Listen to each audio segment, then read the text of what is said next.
Thank you. Oh, thank you. I want to thank the Coasties. You know, the Coast Guard, they're deployed more places around the world than any other branch. And you play with a good outfit, pal. Yes, sir. Thank you so much. Thank you. Thank you. I appreciate it, sir. Thank you so much. Thank you. Hello, Ann Arbor. Thanks for the introduction. You know, going from the Coast Guard to the plumbers and pipe fitters is a good move because they know how to both know how to fix. Sit down if you have seats. I said that about 8 months ago. I said, sit down. They didn't have any seats, and they said, see, he's too damn old. Look, your General President, Mark McManus. Where Mark is sitting behind me somewhere, isn't he? See, he didn't run, did he? Right over here. All right, I tease him. The local 190 president, Dan, you're sitting next to him? Where's Dan? There he goes. Danny, you're allowed to be up with us, you know, man. You're trying to avoid us. I get it. Look, plumbers and pipe fitters have been with me since the beginning. For my whole career, I've either been too young or too old, never in between. I got elected when I was 29 years old in a right-to-work state called Delaware that we changed. And guess what? Plumbers and pipe fitters are the fourth union that ever endorsed me when I was a 29-year-old kid running for the Senate.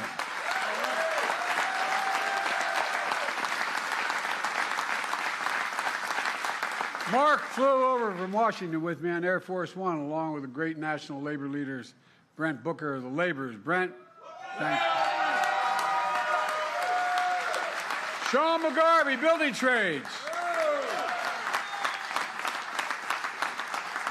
Gwen Mills, Unite Here.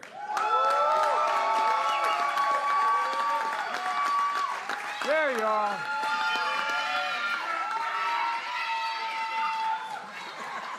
Well, by the way, we were talking about Gwen and I on the plane. She flew out with me.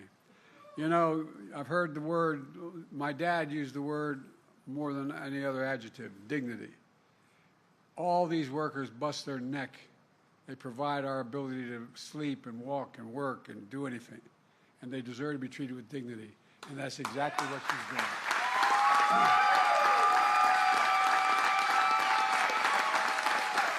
And Kenny Cooper, IBEW. Oh, I'll tell you what, man. Kenny was the first one to stand up for me in 2020. He came out and he said he's going to be for me. And he brought his union along and changed everything. Kenny, you're not only a great labor leader, you're a good personal friend. Thank you. Thank you, thank you, thank you.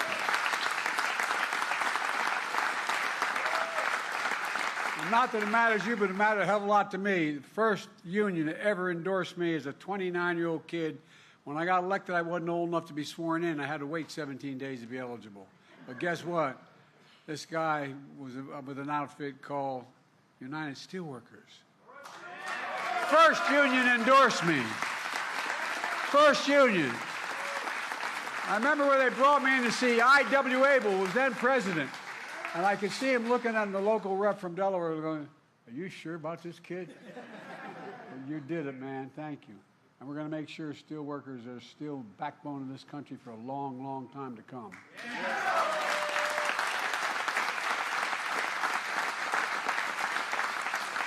Folks, what a great way to cap off a Labor Day week.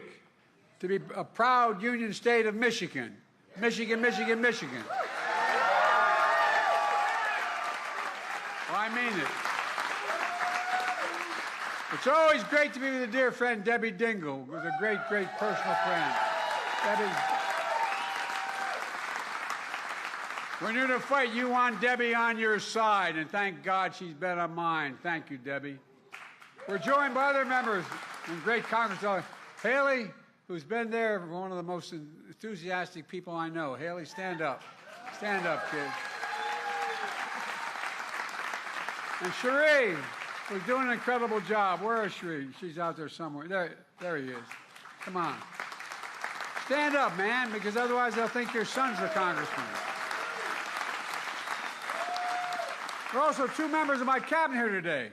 Transportation Secretary Pete Buttigieg.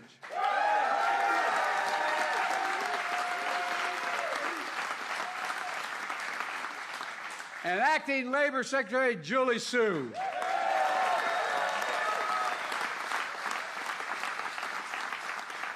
You know, when Marty left, you know Marty used to be Labor Secretary? Marty, I tell you, he's in a comfortable place. He's with guys running around smashing heads with hockey sticks.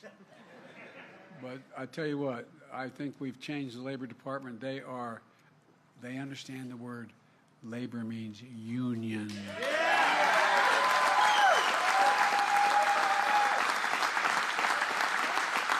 They make this administration the most pro-union administration in the history of the United States of America, period.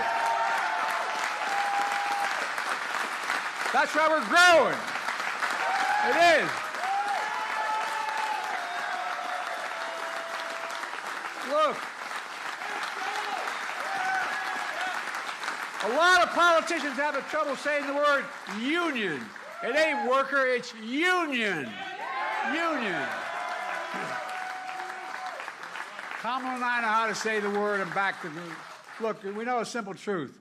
Wall Street did not build America. The middle class built America. When I started saying this years ago, the press looked at me like I was nuts, but guess what? I may be nuts, but I'm right. Not only did the middle class build America, you built the middle class. That's a fact. Labor unions built the middle class.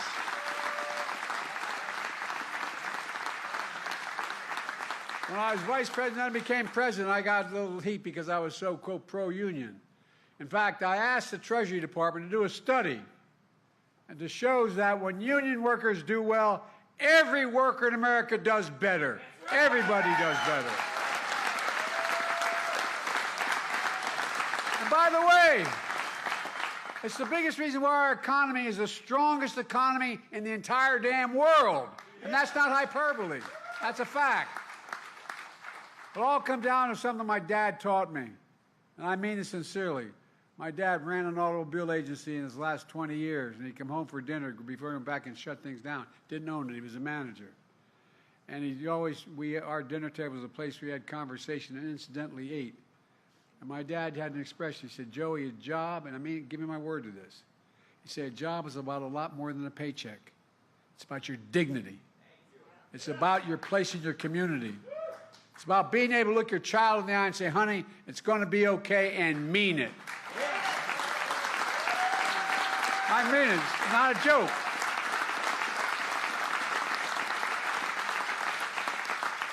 These guys in the other team don't know what the hell it's all about. They don't understand the word dignity. A good job. A job you can raise your family on. A job you can get without leaving your hometown without a college degree. I don't know how many times I've traveled across this country as a senator for 374 years. Actually, I'm only 40, but I was there 36 years. But look, I'm serious. As I travel the country, how many times did I hear, and all the rest of you hear, labor people working in other parts of the country, where, Mom, Dad, I can't stay. There's no jobs for me here. You got a job, Mom, Dad, but no place for me. How many times do people have to say that and move? Look at how many communities have been abandoned, left behind, whether they're red or blue, Democrat or Republican. A good union job, a good job in a union is building a future worthy of your dreams. My vision has always been, and I mean this sincerely since I was a young senator, to grow our economy from the middle out and the bottom up instead of the top down. Not a whole lot ever trickled down to my dad's kitchen table. Not a whole lot ever had. We put workers first. We invest in all of America and all Americans. When we do that, we do well. Everybody in America deserves one thing, a fighting chance. Just a chance, no guarantee, a chance. Fighting chance.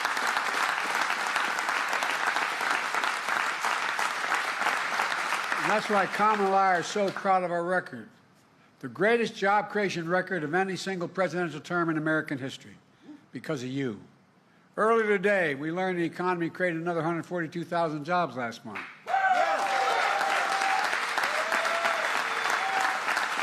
That's 42 straight months in a row. every single month increasing jobs to a total of 16 million new jobs since we took office. It's a fact. And they told us we couldn't do it. Over 1.6 million jobs in construction and manufacturing. Where in the hell is it written that America can't lead the world again in manufacturing? We are leading the world in manufacturing, and we'll continue to. Unemployment is down, wages are up. Inflation is way down and continue to come down. I predict it's going to come down this month a little more. And just last year, we added 250 new energy jobs. Clean energy jobs, growing twice as fast as any other sector of the economy. Clean energy. I know the other team doesn't think there's any such thing as global warming. Well, I like to put the other nominee for president, the former president, I'd like to put him in the middle of Arizona for a while. Clean energy workers are joining unions at the highest level in history, double any other portion of the workforce. I've said it before. When I think climate, I think jobs, good paying union jobs.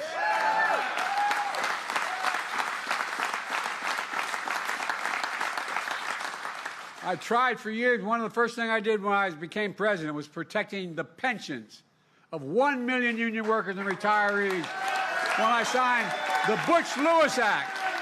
Butch-Lewis. So far, over 62,000 workers and retirees across Michigan are benefiting from that signing. Yes, I am. Before we acted, workers face cuts in their pension. Now they're not only restoring the full amount of their pensions, but they're getting back pay as well.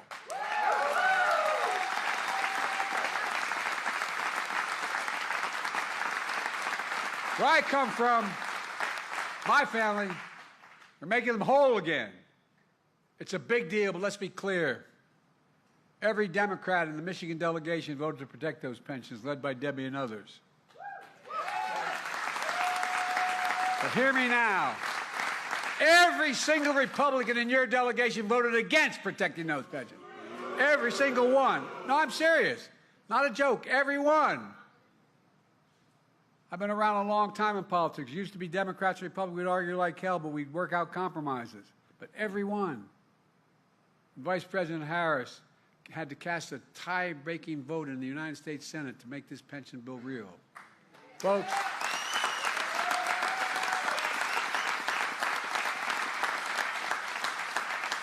I've been talking about it a while, but we followed up with another big deal, as Barack used to kid me about. I call it Investing in America agenda. It's a simple proposition. That includes our law, rebuilding America's infrastructure, fixing, as your governor said, the damn roads.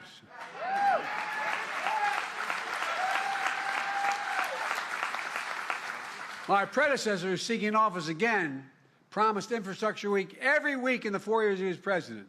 And he never built a damn thing. Not one thing. Not a joke. Not one. Well, Kamala and I have made sure Michigan receives so far, $10.9 billion for 2,000 projects so far. Roads, bridges, removing lead pipes from homes and schools, clean drinking water, delivering affordable high-speed internet to every Michigander. And the number's still growing. We're just getting started. That bill I got passed and said that Biden couldn't do it, guess what? $1.3 billion over 10 years. And we reduced the budget at the same time. And guess what? With your support, I signed an executive order to make sure that the largest federal construction projects that are being built in America are built with project labor agreements. You all know what that is. But for folks at home who don't know what a project labor agreement is, the contractor, the subcontractor, the unions put in place the conditions for the construction before it begins. And these agreements make sure construction is top-notch, on time, on task, and on budget. It's a big deal for a big project like Sue Locke's in the Upper Peninsula that your two great senators, Debbie and Gary Peters, are instrumental in delivering. We're investing $693 million to build better locks, accommodate bigger shipping vessels, carry more products to market, get them there cheaper, and throughout the Great Lakes. It's already created hundreds of jobs, hundreds of union jobs, and more to come. But here's another big deal. Buy American. It's been the law of the land since the 30s, when the Republicans at the time under Roosevelt were trying to break unions and allow the companies to come in and crush them, prevent them happening. They passed laws relating to union movements and how they could not be interfered with. Well, but it also had a provision in it no one paid much attention to, that every penny a president is authorized to spend on any project that the Congress gives the money for has to go to doing two things: hiring an American worker and using the American product. Only time you could not use an American product or an American worker is when there was one available, they didn't have the particular product. Well, guess what? Guess what? It was honored in the alternative. Only about 20% of all the money we spent went to hiring union labor, or forget union, hiring American labor, and using American products. Past administrations, including my predecessor, failed to buy American. You know why? They went overseas for cheaper labor. They supported companies sending, no, I'm not joking, think about it. Well, you said it better than I can. But here's the deal, they did. They sent it overseas because labor was cheaper and they'd import the product. Not anymore, not on my watch. Not on Kamala's watch either. We buy American. And we're making sure federal projects, building American roads, bridges, highways, were made with American projects, built by American workers, creating a good living and American jobs. In fact, I'm requiring many of these kinds of projects to pay Davis-Bacon prevailing wage, increasing pay for 1 million workers over time. And many of these jobs don't require a college degree. In fact, Kamala expanded registered apprenticeships. Remember when the company said, we'll take care of the apprenticeship program? As they say in Southern, you done good with that, didn't you? Registered apprenticeship resulting in the hiring over, just since we did it. Remember all the heat we got for doing it. Well, guess what? Hiring over 1 million apprentices since we came to office. 1 million, just since we came to office.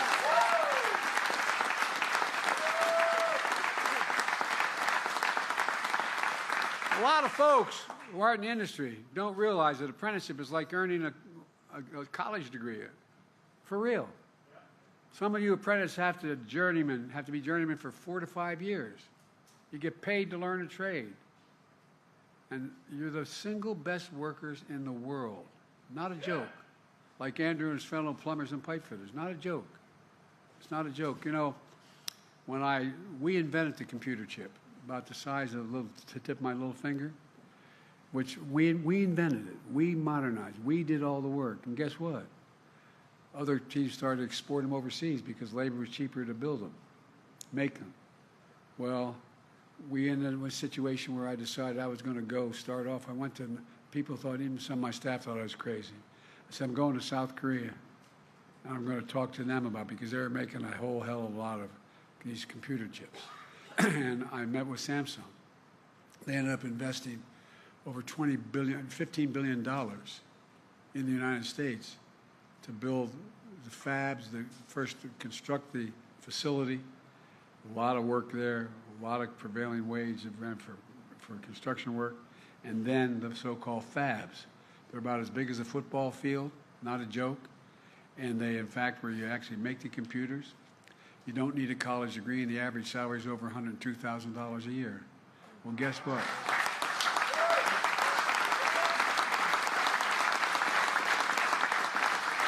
So I asked Samsung, why were they coming in that? By the way, it's well over $50 billion being invested coming from abroad.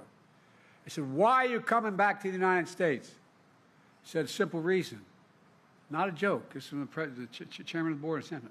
Because you have the most qualified workers in the world. No joke. That's real, not a joke. And it's the safest place in the world for me to invest my money. But here's the deal, guys. We're not going to see it for a little bit because it takes time to build those factories. None of them are open yet. But there are going to be millions of people working in those factories. And guess what? Once that starts, you're going to create entire communities around them. When you build a factory that has 500,000 people working in that factory, and they're making good money, guess what? You end up building drugstores, movie theaters, supermarkets. You end up building communities around it. No, I really mean it. And by the way, 50% of all the business in America is small business. Small business. So look, when Common Alive come in, we always believe that the National Labor Relations Board should be pro-labor. Well, that's why one of the most significant things we've done is appointing a National Labor Relations Board members who actually believe in unions and the right to negotiate.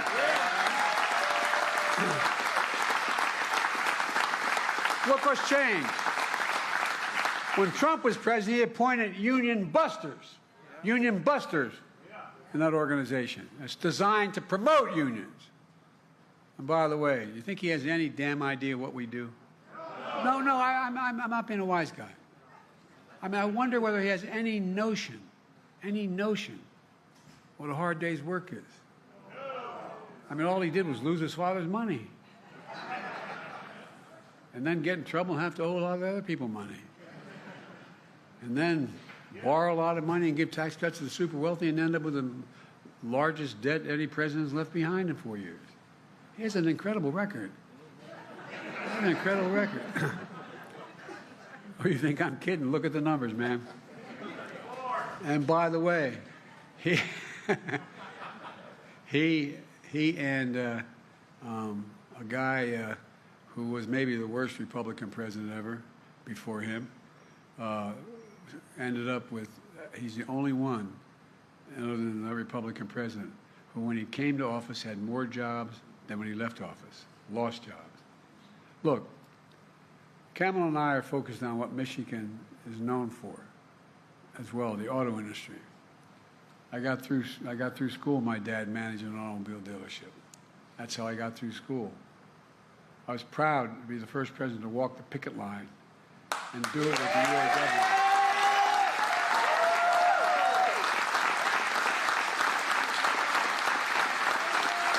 Walk the picket line with UAW workers here in Michigan. And Kamala walked it as well. But Trump would much rather cross a picket line than walk one. Look, the UAW's historic wage increase have led to virtually every automaker across the country to raise wages as well.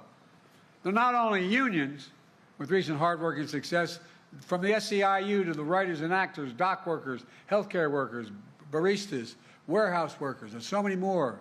We've made a lot of progress, but we still have more to do. That's why we're here today. In a few minutes, I'm going to sign another groundbreaking executive order. It's called the Good Jobs Executive Order.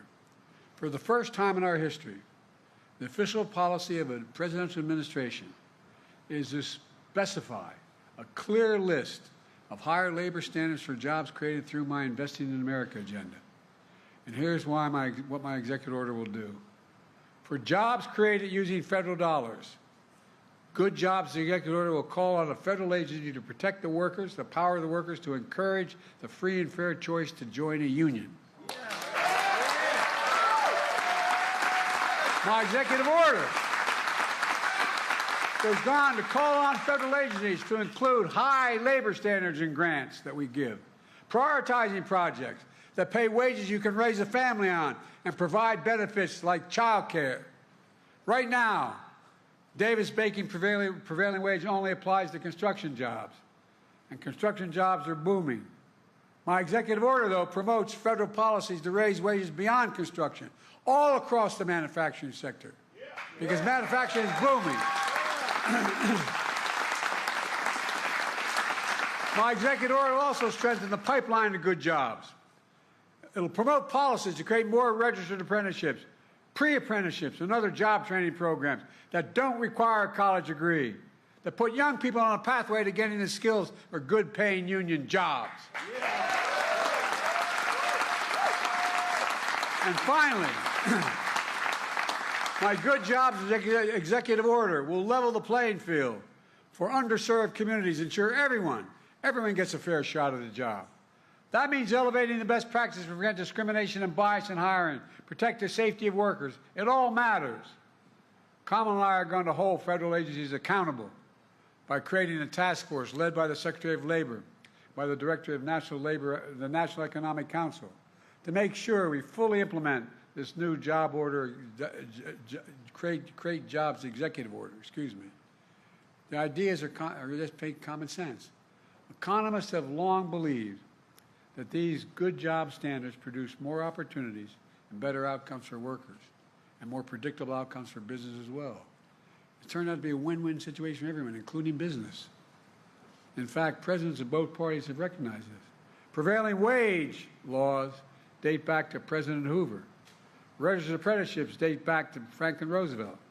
But too many presidents like my predecessor have looked the other way as companies trample on the rights of workers while cashing in their big government checks. But not anymore.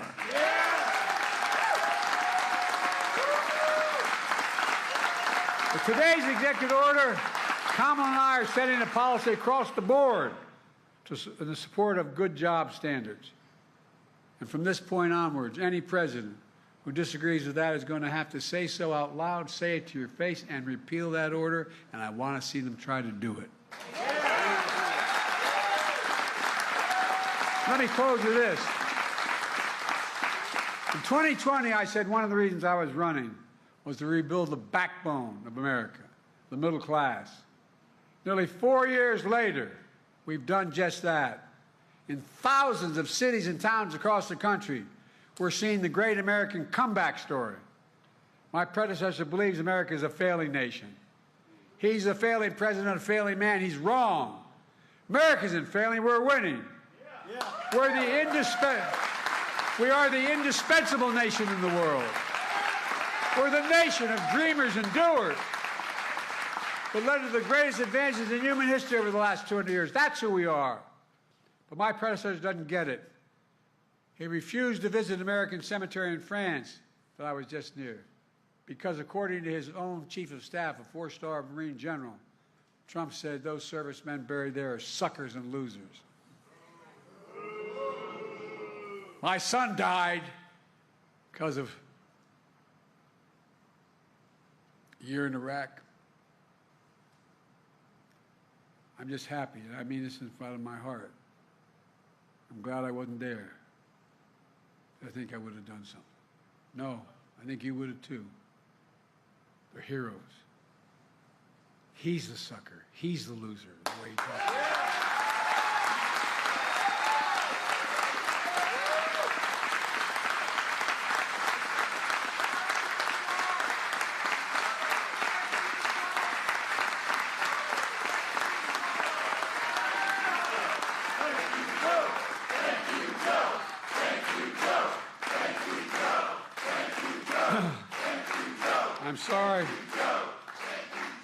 I'm sorry to get emotional about that, but I miss him. He was the Attorney General of the state of Delaware and volunteered to go anyway. Our servicemen and veterans are heroes.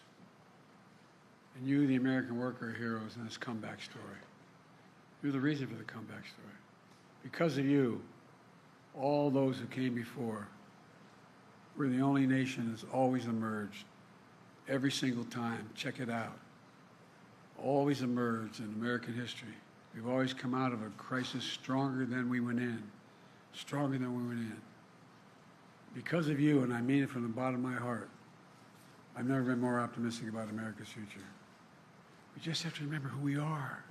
We're the United States of America. There's nothing beyond our capacity when we work together, when we fight. I'm now going to go over and sign that good jobs executive order and keep it going, guys. You're saving the country. God bless you all. God bless America.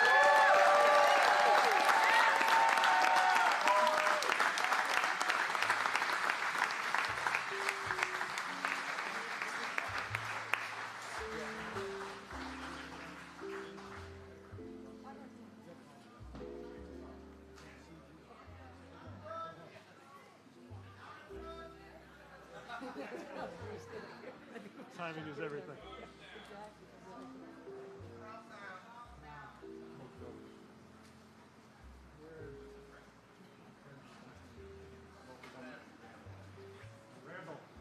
Randall, come on.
Hey, guys, every time I walk out of my